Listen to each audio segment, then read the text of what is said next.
Welcome back to the Zero E Michigan podcast. I'm Carl Bloss, and today I have with me Elijah McMillan. So, Elijah, if you want to introduce yourself, we'll get the conversation started. So I'm Elijah McMillan. I own Second Mile Repair. Um, 24 years old. I've been in hybrid and EV service since before my shop even started as a shop. Like I was a hobby of mine. It was something that I geeked out on. And so yeah, it's a little bit about me personally. I've been in this industry for about 3 years, and we love the new technology that's coming out and seeing the new battery technology and just huge improvements in electric vehicles. Even over the last 5 years, it's really a viable solution for most people's transportation anymore. hmm So, Thank you. And first of all, you are in the Grand Rapids area. We met at the Grand Rapids Auto Show, although I think we've crossed paths online before that. So, tell us where your shop is. yeah, so we are in Stanwood, Michigan. So we're about 50 minutes north of Grand Rapids. It's a weird location to have an EV shop, but it's something that people have definitely come to us from a distance for the services that we offer. So we're kind of in the middle of farming country, and but yeah, we're here. It's near Big Rapids, but it's about 20 minutes south of Big Rapids, so kind of between the Big Rapids and the Grand Rapids metropolis area. I think I looked it up, not far from Canadian Lakes, right? Right. Yeah. Okay. Yeah, I took my electric motorcycle across the state and I went through Canadian Lakes, a beautiful Okay. area to get me out to the thumb. So, who knows? EV drivers, hybrid drivers are everywhere now. So, if you can make a go of it there, um, why not? Right. Actually, to me, most interesting is that you are in the West Michigan area. Now, we do have a couple of other hybrid shops in the area. Here in Spring Lake, there's uh, I can't remember the name of it off the top of my head. Anyway, there's a hybrid shop in Spring Lake, Michigan. Okay. There's another one in Grand Rapids that had an EV event not too long ago. So anyway, I think there's enough work to go around. Um, but before we go there, tell us a little bit how you got into hybrids. Like, did you have like an epiphany moment? Was there a time that you just like, hey, I need a new car, and this Prius or whatever just dropped into my lap and I got into it, and then you start diving into details. So kind of what's your origin story on the Sure. whole electric drive? Sure. So I guess I'm going to go back to the very beginning, as a uh, small child learning to talk, and my family tells this story. I don't remember this, but they said, the washing machine broke down and you pointed at it and said broken, and it's kind of the way I was built. I've always been solving problems and fixing things, and a lot in my younger years was failures and taking things apart, not being able to put them back together.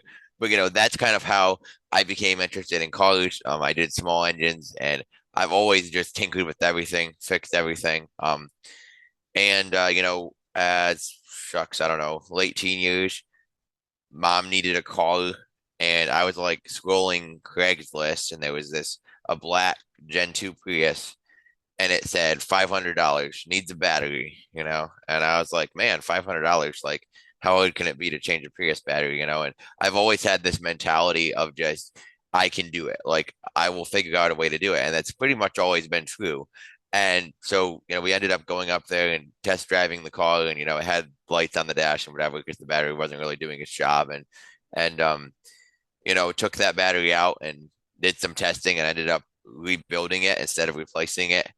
And that was, my first hybrid repair. We learned a lot on that car, and you know, it was about that type of repair isn't like the same longevity of a new battery. It was about 20,000 miles before we had another cell kind of leave the chat. But and that kind of just started me down this role where, you know, did this one and bought some tooling for it. Now I had the tooling, and got really fast at doing the Prius battery. Like I could probably do a whole Prius battery job in about 25 minutes.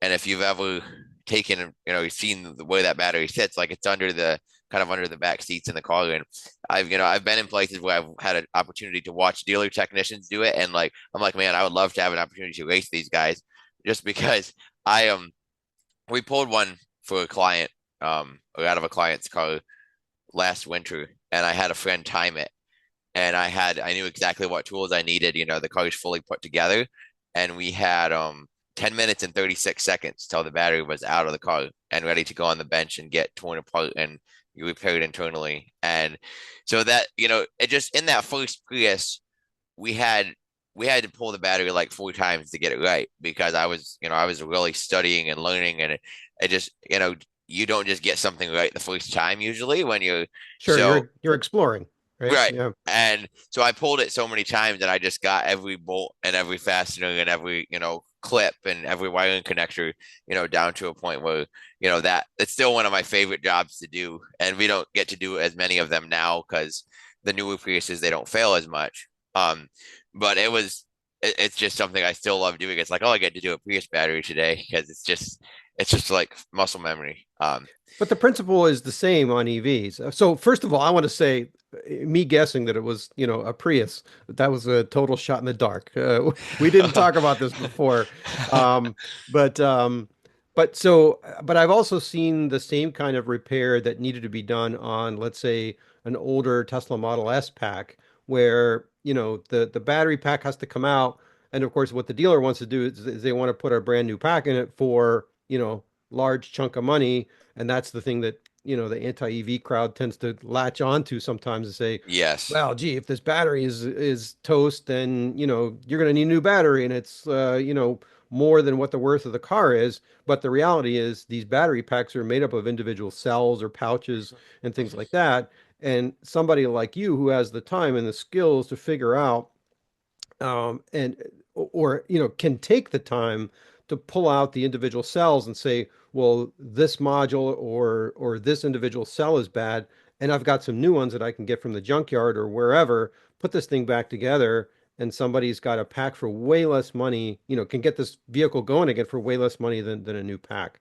And I think that's something that that's what's interesting to me because I sold a 2015 Model S to a friend, and of course, they want to know, well, gee, how long is this battery pack going to last? And what do I do if something does go wrong? So I think an option like your shop is really a breath of fresh air over the OEM model of just putting a brand new pack in there. Right. Yeah, I agree. And I think the other cool thing is with the Model S platform, well, there's a lot of recycling uses for the old Model S packs, even once they aren't good enough for a car. And like, in my experience with the Model S, there's people doing solar panel power banks. And so, because everyone kind of booed me about the Model S, you're gonna pollute the environment with your battery. It's like, well, my battery is actually sitting in the basement of a local guy that runs his whole house off of Tesla Model S batteries, and I think that's pretty cool. Uh, Yep. so, And we see the same thing with Nissan Leaf packs, right? So, I mean, the first Nissan Leafs were what, 2011, 2012. yeah, So we know by now that a lot of those degraded quicker because they weren't liquid cooled and they were smaller packs, meaning they got cycled more. But yep, those Leaf cells are out there on eBay and lots of other places for people running projects where, if 60, 70% of its original capacity is perfectly fine, whereas if you do that in a vehicle, you only have 40 miles of range and it's really not practical anymore. So there is a exactly. second use for this. But then on top of that, with your knowledge, you can get these vehicles back on the road for way less money than what a dealer would want Right. to do. Or like in the case of Nissan, I don't even think that they have an upgrade path or a replacement path. If you come in there and your battery's at, 50% of its original capacity, they're going to say, well, here, go to the new car showroom and we'll sell you a new car. Yeah, yeah, they do definitely. And there's some upgrade options. Some of the Nissan packs are interchangeable. Like you can go Yep. from the smaller kilowatt to the bigger kilowatt, similar to the Model S.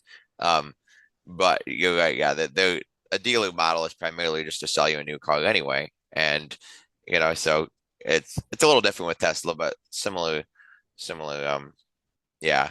Yeah. So I guess But if we can keep those things out of the landfill, definitely. to me, that's a good thing. I mean, I just did a thing where I upgraded a NLX juice box because the internal electronics were no longer talking to the server because NLX shut down. Well, there's a company that put a $99 board out there that you can drop into this EV charger, and now it's going again. You have all the advanced capabilities back because 90% of the parts in there, or whatever percentage of the parts, were still perfectly good. Is You that the just needed open the mod. EVSE? Yeah, the open EVSE I thing with like it. the, Yeah. yeah, which is really cool. I upgraded one. I'm probably going to end up doing another one for a friend. You mentioned the Model S. You talked to me a little bit at the auto show about you got a salvage Model S or one that wasn't running and you got it running again. Tell me about that project. Yeah, so I guess kind of like going down through the sequence, like after the Prius, and I actually turned it into a business. We're doing auto repair. I had the opportunity to do a lot of service on a Chevy Volt for a family member, and that was another whole.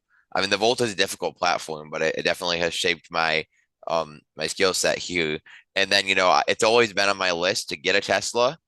And why would I buy a working Tesla? Because I can't really learn that much from a working Tesla. I mean, I can, but it's like the real inner workings of it. I'm not going to have a reason to pull the battery out and, really take a deep dive. So, I just always would keep my eyes open on local for sale sites and whatever. And I was actually in California with a friend that is into Prius repair and EV repair as well.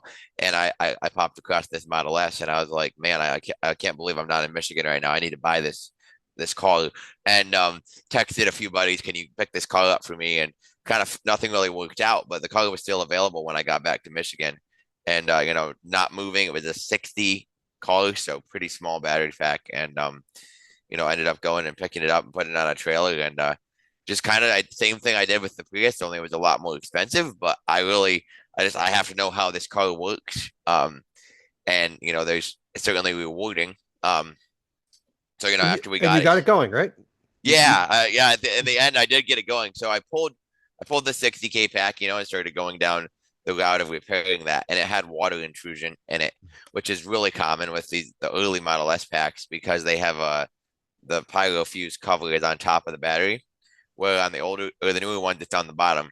But on the older ones, the AC dumps its condensate right on top of the battery, and it runs down around that fuse cover and rusts it out, and then it gets into the battery and causes isolation faults. And and I think I mentioned there's another guy that we had on the podcast, Ben Nelson. He's over in Wisconsin, yep, has these projects, and he did. I think he had almost exactly the same thing. I remember yes. the fuse cover, and he pulled out and got it going, and same kind of thing. So that's great that that knowledge is out there. Right. It's something on my own Model S. I actually have a piece of just like dryer discharge hose under there that moves that AC condensate off to the side. Even though I have a new pack in it now, so I don't have a fuse cover, I still don't like the idea of, condensate dumping right on top of my battery pack, because these Sure. these battery packs, if they're maintained, moisture intrusion is the number one failure point. So, that's kind of if you can keep the moisture out of them, the pack is definitely going to last longer. So this one had a failed BMB capacitor, a handful of them that were bad, and they're just little tiny surface mount capacitors, which I have the tooling to change, and I changed them, and I got the BMB system to work in the battery, but by the time it'd been sitting for almost a year, and that whole module was out of balance, and at some point I just kind of said, I have a 60K battery here, it isn't really big enough to do what I want to do, and how am I, so do I really want to invest a ton of energy in fixing a 60K battery, or should I look toward, upgrading it so the car is usable for my purposes? Um, so I just casually took some pictures of the 60K battery. I said, hey, I have 13 good modules and listed it online. And a guy reached out to me and came and picked it up for his solar bank. And so now I have a Tesla and no battery. Well, this is a cool story, but like, I don't know, 3 or 4 days later, a 90 kilowatt battery came across my listings, and the guy, it was a salvage pack. The guy had bought it and gotten kind of scared of putting it in, which he didn't have the skill set, and he's like, they're charging me money by the day to store this thing, and I just need rid of it. So, we ended up picking up that pack, and it had a couple of cracks in the aluminum case that had to be welded, and it had shucks 7 umbrella valves, which are the vent valves in the bottom of the pack that were leaking. So it took quite a bit to get it to be moisture proof according to the Tesla specification. But after all that was done, I put that in my car, and there was other little things that had to be done to it. But it's it's been a great car for me. I've driven it about I don't know, 2,500 miles since the repair, and I haven't bought gas in a long time. And, it's it feels good, especially as someone who I fight with gas motors, because we have a full service auto repair shop. So a lot of my brain is expended in dealing with internal combustion failures and emission systems and all this stuff. And I'm like, one day last week we were struggling with the car. I was like, everyone should just get a Tesla, like, because Well, like there's use cases. I mean, there is, at the auto show, a lot of the people that came, we were at the Electric Avenue booth, and a lot of people came past the trucks that were there, the Hummers and the Silverados, and I did get a lot of valid questions like, well, listen, I need to tow something and I tow long distances. Is this going to be able to do that? And well, the answer is yes, but you're going to be charging more often. So maybe for you, this isn't the right use case. And as far as I right, know, there are no dually electric trucks out there yet. So if you need to right, pull a horse trailer or something like that, this is not the technology for you yet. But, it may be coming. right. But yeah, no, I hear what you're saying. One interesting thing about the auto repair industry and with respect to electrics, I mean, I mentioned earlier that, typically when you had a Tesla or you have an electric car, really your only resource is your dealer. So, but then you see YouTubers like Rich Rebuilds, and then he went into the whole right to repair thing, and Tesla was being difficult at getting parts and warranty manuals. And I understand that now the service manuals are easier to get. In some cases, you can even pull them up on the vehicle informatics screen. So, what's kind of your experience now in 2025 as far as being able to get parts? Being able to interface with Tesla? Are they helpful with you know, helping fix things, diagnose things, or kind of what's kind of the state of the industry there right now? Mhm. I've seen a change since I started with Tesla. You know, I getting parts, 2 years ago was more difficult than it is now. Just the lead time of the parts was really long. And recently, at least in our Michigan location, we've been able to get parts in a few days for, like little battery components and stuff that, like those umbrella valves. Like there's some difficulties with, the valves are cheap and they only sell you four at a time. So if you need 24 of them, you have to make a bunch of separate orders. It's a real weird thing with their system. But like actually getting them has been way better. And I'm super thankful for that because it makes it possible for us to actually continue servicing them. And the other thing too that Tesla's done is, like you said, the service manuals are readily available, and the service manuals are pretty complete and comprehensive. Um, you have to learn how to look through it. They're not built like a Ford service manual, so there's a little bit of a learning curve there. And then their diagnostic software as well has become way more what's the word? I mean, it was really way more affordable, which makes it so that a guy like me can actually have a subscription to it and use it for my clients' cars. And where before it was probably three or four times as expensive.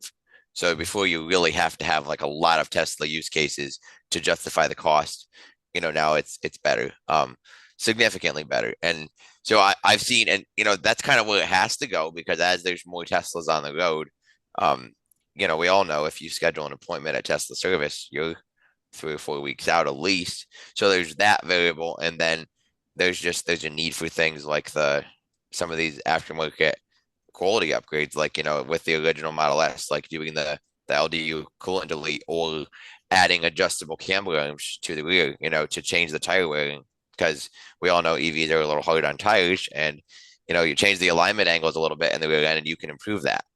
So, Yeah. Let's talk about that LDU because we talked before we started recording. So I sold a 2015 Tesla Model S to a friend of mine because I wanted to get a Model Y with towing and some of the newer features. And then when I was at the EV Association meeting earlier this year, we stopped in at QC Charge and they mentioned the coolant delete part. mhm, So give us a little summary about what the problem is and what some potential fixes are, and is this a service that you're going to be offering? mhm. So actually, this is a really cool topic for me because I was in a training class for this topic with a EV trainer from Minnesota. His name is Seth Thorson. pretty well known in the Tesla service area. He's a BMW specialist who naturally went into Tesla because of the just some of the similarities. Anyway, and he at a hotel conference room, he had a Tesla drive unit that he took apart hands on with the class of technicians. And that was my first experience with seeing it. And that one was more of replacing the bearings after you have a coolant leak, which is still something that we can do. So, depending on how um, large the problem has become, it may not need a whole drive unit. That's really kind of a So let's back up a little bit. So what is the actual flaw and what happens when sure, sure. if it's not addressed? I mean, ultimately, there's coolant that circulates through the large drive unit in the rear, and eventually it'll develop a leak, and that'll come up on your information display as some sort of isolation loss because there is an isolation loss, but it can also short out the individual components on the circuit board inside the drive unit. And the circuit boards are set up weird in there. There's like an octagon of flat circuit boards around the kind of shaped like the armature. It's that's the best that I can explain it. But so it can mess with bearings and kill bearings, but it's also going to cause an isolation fault. And they're finding with most Tesla Model S users, it doesn't really need coolant running through there to unless you're going to drag race the car or do autocross or something, like you can just do the coolant delete, which as an automotive professional, I'm not really into the word delete. Most of the time there's a reason why there was something there, but I do think in this case it's preventing that isolation fault, which is so common in these Model S. So really it's preventing large drive unit failure, which is a big and expensive repair. And so I actually have all the stuff here to do it to my own car, and it's in the list of probably in the next few weeks. And it's something I'll have more information then about how I plan to offer it to my clients. Because there's a handful of different options out there. There's the QC charge one, which is replacing the whole manifold, I believe, and there's a handful of other manifold ones. The one that I'm planning on using is more of a press fitted metal cap that goes on the existing. I'm gonna try that one. I know the guy who originally came up with this design. I don't know, if it's a cap that he found out of he's a forklift specialist actually. But so I'm gonna be using that one on mine, and then I'll have some data hopefully, and I'm also gonna be replacing the rear camber arm so that I can change my alignment angle to reduce tire wear. So it's something we're definitely capable of doing. We plan on offering in the future, and I do plan on doing my own, and that way I can kind of have a demonstration of whatever, kind of know exactly what it takes to do it, so that we can offer it to clients going forward. And I think it takes the removal of the rear drive unit anyway, so I think that it goes along really well with adding those adjustable control arms, because then EVs are always going to use tires faster, probably, unless we can figure out a stronger tire. But being able to reduce that in any way, since you're already taking those out, I think it's great. So I'm excited to try that on my car as well. Okay. So the fix is really to drop the drive unit, uh, put this delete part into it, or some way to reroute the cooling system, and then put it back in. So there's a lot of labor involved, a few parts. So it's not a cheap repair probably, because you're probably talking about a couple hours. But I would, the consequence of not doing it is that you lose the whole drive unit, which gets really expensive. I think that's right. kind of the trade-off, if I got it correctly. Yeah, I would say, that is definitely the trade-off. And it's something, from the research I've done and people I've talked to, I would expect it to be, more like a half a day or a little bit more to do it properly. And the other thing is you're going to want to be checking things like the bearings in the rear drive unit. If there's a lot of miles on the car, you might be recommending replacing those while you're in there, because ultimately we're trying to save that drive unit from failure. And, regardless of, even if it is a half a day repair, it's still going to be, maybe 20% of the cost of a drive unit or something. I'm not sure. I haven't really quoted one out from Tesla, just because hopefully my car doesn't need one. We're gonna prevent that. So yeah, like you said, bypassing the coolant flow, so it doesn't go through that drive unit, and then there's other things that if the car has a ton of miles, you might want to do bearings in the drive unit and upgrade the control arms, etc. while you're Yeah. in there, just because it doesn't really change the amount of time needed. And for those who might think that they're affected by this, so the large drive unit was only installed in certain model years and variants of the Tesla. I know my 2015 P85D had that. I think the QC Charge website Uh-huh. has a list of which ones were affected. And also there were other vehicles that were affected by that. And that's how kind of QC Charge got into. They're in California. So there were quite a few compliance cars out there using the Tesla large drive unit, like the Mercedes B-Class EV. The And I think Toyota RAV4. RAV4 Hmm. EV, and a couple of those, which is how they got into it, and they discovered this along the way. So anyway, I'm going to put a link to that for QC Charge in the video description. But so Absolutely. that hopefully, people, if you, I'm sure if you Google it and do some research to find out whether your vehicle has that large drive unit, but that's probably the first thing you want to do is are you affected? And then kind of go from there and see, is this something you want to budget for, so that you prevent a larger failure. Yeah, Yeah. it's kind of cool. A little side note too with like the Toyota RAV4 EV. I'm pretty sure that system uses basically the same drive system as the Model S. And I'd love to get my hands on one of those because I'm a real Toyota lover, and I just think it would be incredible to have those two things put together, which kind of leads into, the other question that you had about, retrofitting. I think it's great for Toyota to do that. Yeah. I wish they did it more because I mean Yeah. they picked one of the best EV drivetrains and stuck it in their, SUV. Just makes sense to me.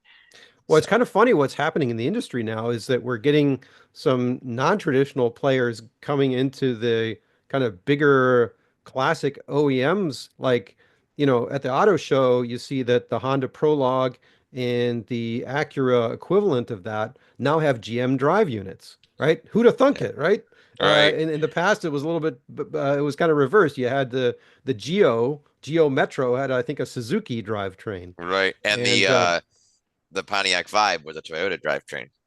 Yeah, which the Vibe and the Matrix Mhm. were, fun fact, built in the factory, the Fremont factory that Tesla now owns, right? That was their original factory. So Oh wow. there's a lot of interesting stuff. One of my first new cars that I bought was an Eagle Talon, and which was a Chrysler product, but it really had Mitsubishi guts.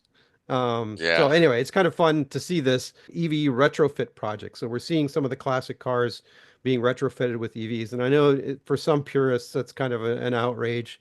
Like, why would you ever pull apart a flat six on an old Porsche 911 or something like that? But let's put that aside for a minute. But maybe some cars where the engine is already blown and you want to do something different. I mean, one of the cars that's near and dear to my heart is the Volkswagen camper vans. And I remember people were putting Subaru engines into those because it was a boxer engine and it was flat and it fit into the engine bay of the later water-cooled Vanagons. But Hmm. then now I'm seeing that people are putting electric drivetrains in those. I missed out on buying a Volkswagen Beetle that was electrified, that a friend of mine built. It was a really good price, but anyway, my wife said, no, we don't need another car. But anyway, Oh yeah. I'd love to see something like a small roadster, like a Miata or a Toyota MR2 or the Honda S2000 or one of those as an electric, Mhm. with a little more torque than the original had, or even a Boxster. Of course, Porsche is coming out with an electric Boxster, but I'm sure that's going to be horrendously expensive. So, what are your thoughts about that? Is that something maybe you want to get into at some point? Is like building cars on classic chassis? I think, I actually have a friend with a 40s or 50s model Chevrolet that's talked about it, and asked me for my thoughts, and I hope we get the opportunity to do that because I think just taking like an early Model S drivetrain, really, since they've become affordable, and retrofitting that into a car would be incredible. And I don't think it would be, you know, as someone, I guess I've done some other vehicle retrofits kind of in the diesel realm and in other realms, which is another topic, but it's difficult. And if you were doing it for profit, you'd really have to, it's really difficult, but I would love to do Yeah. it. I guess long story short, I'd love to do it. And I hope that, it'd probably be something in the future that I would do more of like in the garage at home Because if you're doing it in Yeah, the it's Bay a it's and a the passion. It's a passion project. It's not a moneymaker, probably. right, yeah, exactly. And maybe once you did a few of them, you could make it a moneymaker. It would just be, to start it out as a moneymaker would be hard, but it's something I would love to do, especially Well, with it's like what you said with the Prius batteries. Once you get good at it and it becomes efficient, then you can say, well, now I know this assembly of parts that I need to do this particular conversion, and I can make it reasonable for the owner and still make a profit yourself. right. And I've even, the other thing that's kind of intrigued me is even just like Ford Rangers or like little pickup trucks. Because like, just some of it just makes sense to do that with because you take a long range Model S drivetrain from a 2015 or whatever, and you put it in a truck like that, you're probably going to cut the range on the truck to maybe 100. But for most people, that's all the truck they need. Well, I think some of the original conversions that I saw, the home built conversions were like Chevy S10s, Right, because even with lead acid batteries, they could stick them in part of the bed and still make it work. I mean, they didn't have much range, but it was still a fun project and it was a proof of concept. right, exactly. And it's so that's something definitely I've thought about, and hopefully someday I'll get the opportunity to do that because it's some of the things like you mentioned the MO2 and the Miata. I mean, the question that I have, just as someone who thinks down that path quickly, just where would I put the battery? You probably have to cut the floor of the car and retrofit the car to do it kind of like the Tesla does it, because I can't think of another spot in that car that could hold enough batteries to really move the car for a long distance. But would it be fun? Absolutely. I mean, I'd love to be involved in that at some point. And maybe that's not the right platform. Maybe it turns Right. out, some of the earlier Corvettes do that well, or who knows? Who knows? It could still Right. be a truck. It could just be a sleeper. Right, exactly. Well, this has Yeah. been a fun conversation. Anything else you want to add about second mile repair, or we'll put some contact information in the video notes. I mean, I guess second mile repair for me, the reason we're not actually on 2 mile, I set it up. I was kind of frustrated with the automotive industry in general in some ways where there's just um and I don't want to bash the automotive industry because I'm very much a part of it now, but I wanted to be the guy who diagnosed the vehicle correctly, the first time and sold what actually needed to be done on the vehicle and provided that service. So that's kind of where that name came from, is like from the concept of going the second mile. It's a biblical concept, but like it's needed in any business, or really just that's how success happens, is going whatever is needed to serve the client. So that's where we got our name. EVs have just been I've loved them. I actually have a Ford hybrid that I bought from another shop, and they couldn't fix it. And like I soak things like that up. I buy them and we use them for training for me and my technician now, and train the team. So, something we like tackling EV projects. And if it's something that a listener is hearing about this and wants to reach out to us, has a difficult problem, we're definitely excited to dig in. And as far as the shop that we have, we're here kind of in the middle of nowhere, but we offer really a wide range of services. The only thing we don't really do is tires, and we're kind of switching into where we can do that too, just because it's a necessary part of vehicle service. So excited to see where the world goes with it, and excited to see solid state batteries some point, hopefully in the near future. Um, I can't wait to get my hands on a Cybertruck, and because that's another thing super controversial. Some people are like, "Man, it looks terrible," but I'm like, "Well, you got to think like this: vehicles have been made exactly the same way. They've looked exactly the same, especially trucks, since like the first truck until now. So like when I look at the Cybertruck, I'm like, I think it's genius because somebody just reimagined what a truck looks like, and so that's another thing. I hope to own one in the future. Just that I think they're hilarious. I think they're awesome, and even the higher 450-mile range or whatever with the range extender that they come with, or the package you can add, like that makes it actually even a more usable utility vehicle. And so I'm excited. It's really it's a fun time to be in the automotive industry. It changes constantly, and like our team is going to training. I'm going to training tonight. Our team is training tomorrow. Next weekend we have training, and then we skip a week and we have training in Kansas City. Um, the following week. So just this time of year too, we get to get updated on all the new systems and hopefully keep becoming better at what we do. So Nice.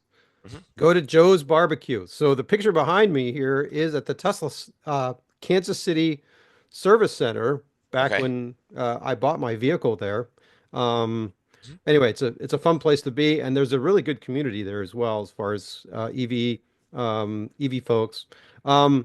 You mentioned your shop's in the middle of nowhere, but at the same time, if somebody has an EV and they didn't want to go to Rich Rebuilds, which they have shops in New Hampshire and Florida, I mean, you're way closer than that. So, Right. I mean, it's all relative. So, I think my major audience here is in Michigan. So I think, if you can get on a flatbed and get it to your shop, that's probably still a reasonable distance. Right. Um, And the other thing that we have that kind of makes the middle of nowhere an option is we have two hybrid loaner cars. So, if you're coming in for something like a drive unit or whatever, like we have a Prius. It's an older Prius, but it's a reliable it car that will works. get you Yep. from A to B, and that's something that's been really cool because when we have a client that comes from Grand Rapids or even further away, I mean, we've had some I mean, I think it's far for Prius, probably Ann Arbor. Hmm. If we have a client coming that far, we can just say, hey, here's the keys to a loaner, and we kind of have that opportunity as available as well. So That's cool. Maybe you can like branch out into Turo rentals or something like that as well.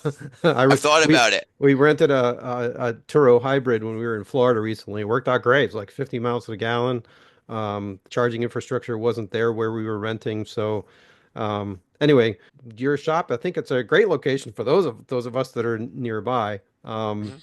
But yeah, I definitely want to keep in touch. My daughter has a Chevy Volt that's now over 100,000 miles, and I know one of these days something is going to go, and it's good to know that you're a resource for that.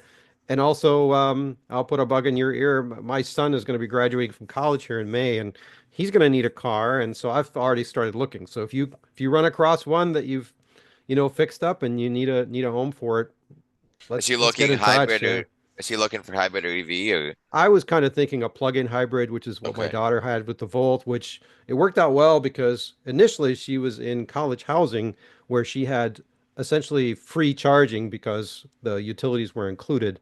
Hmm. So she was able to drive, and I always like to give this example. She was able to drive from August when we first got her car, and she got it back to Kansas City to November without ever buying a gallon of gas, which I think is a Yeah, that's great really story because cool. she was just, doing local. And it's the Yeah, same thing with him. My son's using our Nero EV right now, but uh-huh. he's at Aquinas College and they have no charging infrastructure there. It's kind of a pain in the ass. So I'm kind of Hmm. thinking plug-in hybrid is maybe a good thing to go. Plus, they're a little bit more affordable still at this Right. moment.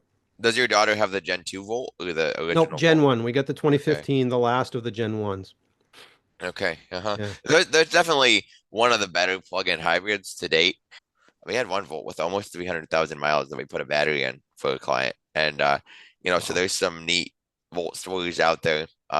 They have their issues. They can be, they can be cost prohibitive because what happens is when a small you spring a small isolation leak or something inside the battery, and that your only option for a battery on a Volt is really a used pack. The way the Volt is constructed, it's not super easy to just partially rebuild the battery. Like it's a very integrated battery pack, for lack of a better word. So that's kind of the thing that's hard about Gen 1 Volts, and it retires a lot of them because once they start to get an isolation fault, then they won't charge. And Hmm.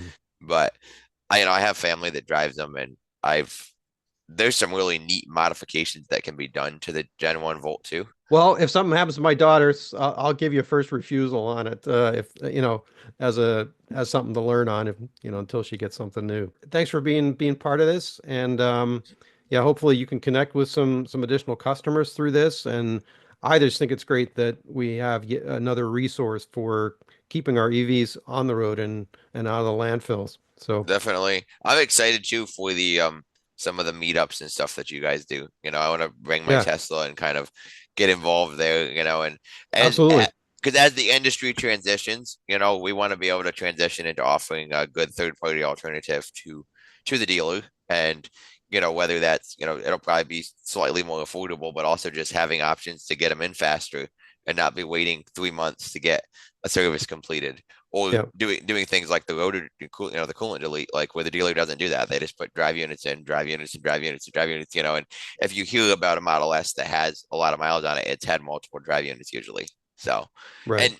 and that problem solved with the newest version of the S, I believe, but I think some of them had it all the way till 2020. So it's going to be a problem that's going to be out there for a while. So Yeah, but it's I'm good there's a excited. solution. So, Yes, absolutely. yeah. All right. Well, thanks again. And to our listeners, thanks for tuning in, and we'll see you next time. If you enjoyed or learned from this episode of Zero E Michigan, please subscribe to us on your favorite podcast platform. Visit our YouTube channel for other related videos at youtube.com/@0E-Michigan.